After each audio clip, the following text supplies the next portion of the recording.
Shalom saudara, kebenaran hari ini berjudul kebaikan Allah. Kita sudah terbiasa mendengar dan bahkan kita sendiri yang mengucapkan bahwa Allah itu baik. Namun bagaimana kita bisa memahami dengan benar isi dan pengertian baik di situ? Kalau kita tidak bertumbuh dewasa, kita akan gagal memahami apa yang baik yang dimaksud Alkitab.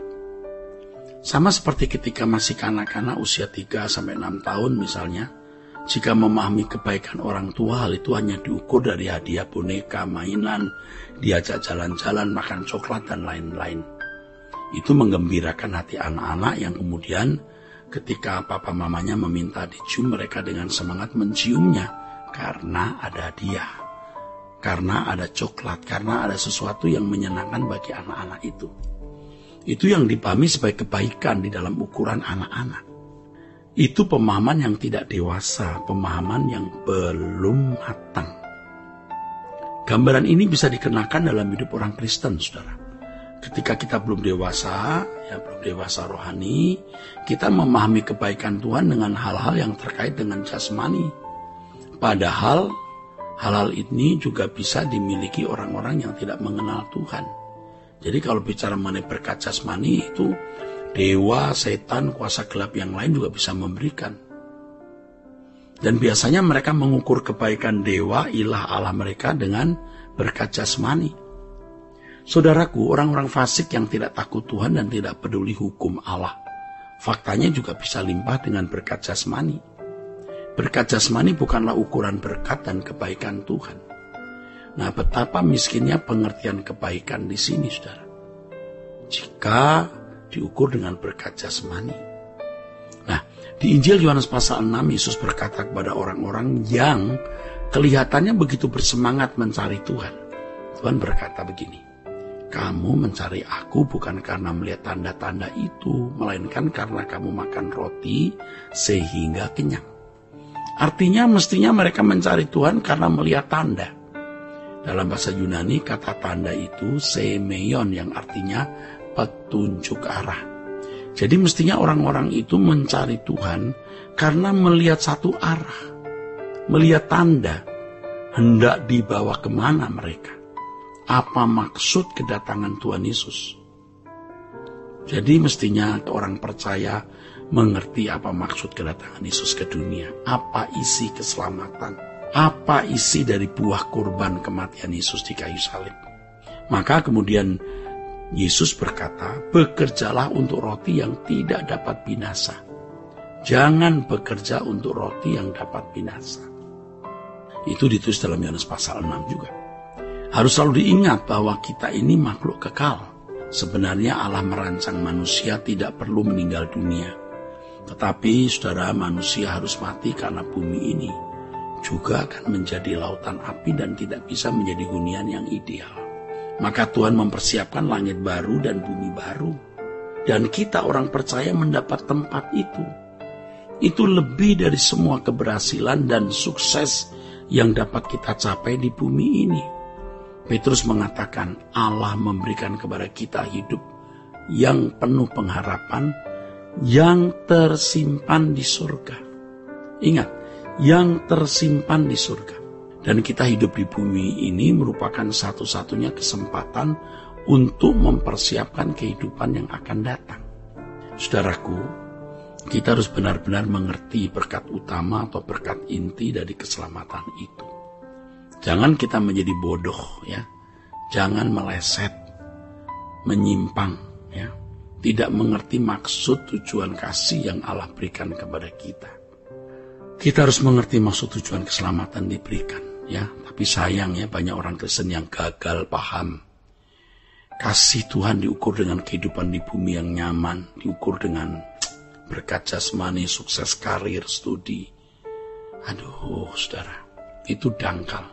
Mestinya kita bisa melihat kebaikan Tuhan, bahkan kehadirannya dalam langkah hidup kita setiap hari, sehingga kita menyadari bagaimana Allah mendidik kita dengan membidik kelemahan dan kekurangan kita, sehingga kita bisa menyadari kekurangan kita berubah, mengalami perubahan, dan proses itu membawa kita kepada kesempurnaan, saudaraku. Allah itu hidup, bukan hanya dibuktikan dari kejadian sakit lalu menjadi sembuh, dari miskin jadi kaya secara finansial atau materi. Sebab kalau hanya itu, setan pun juga bisa melakukan. Kehadiran Allah, kasih-Nya bukan hanya dibuktikan dengan persoalan-persoalan kita yang besar bisa selesai, problem-problem besar bisa dilewati, atau tadi itu sakit sembuh, hutang kebayar, dan lain-lain. Sebab di luar Kristen juga orang bisa mengalami hal-hal itu. Tetapi kebaikan Tuhan, kasih-Nya diukur dari, atau harus kita pahami, kita maknai, ketika Ia mengubah kita yang berkodrat dosa menjadi orang yang berkodrat ilahi. Ini tidak bisa dikerjakan oleh kuasa manapun, hanya Roh Kudus. Ini mustahil bagi manusia, tapi tidak mustahil bagi Allah. Nah, kesempatan ini kesempatan yang tidak ternilai. Kalau tidak mau mendengar peringatan Tuhan dan masih hidup dalam kehidupan yang kotor, wah, orang pasti menyesal. Oh, pasti menyesal. Kita harus melihat kebaikan Tuhan dari aspek ini, dan memang ini tujuan keselamatan. Merubah manusia untuk bisa memiliki keberadaan segambar serupa dengan Allah. Lebih baik kita lihat nistapa dan kenajisan kita sekarang ini, supaya kita membenahi diri dengan serius. Dan itu bisa terjadi kalau kita bisa mengerti kebenaran dan menghayati kesucian Allah. Dan kemudian kita bisa melihat betapa hina, nistapa, buruknya kita. Nah, kita bisa mengakui keadaan itu, kita mohon pertolongan Tuhan untuk membenahi keadaan kita yang tidak layak itu. Dan Allah akan pasti memberikan kita pimpinan dan kemampuan untuk bisa keluar dari keadaan di mana kita tidak layak menjadi anak-anak Allah. Dan Allah mendidik kita supaya kita menjadi anak-anak Allah. Saudaraku sekalian.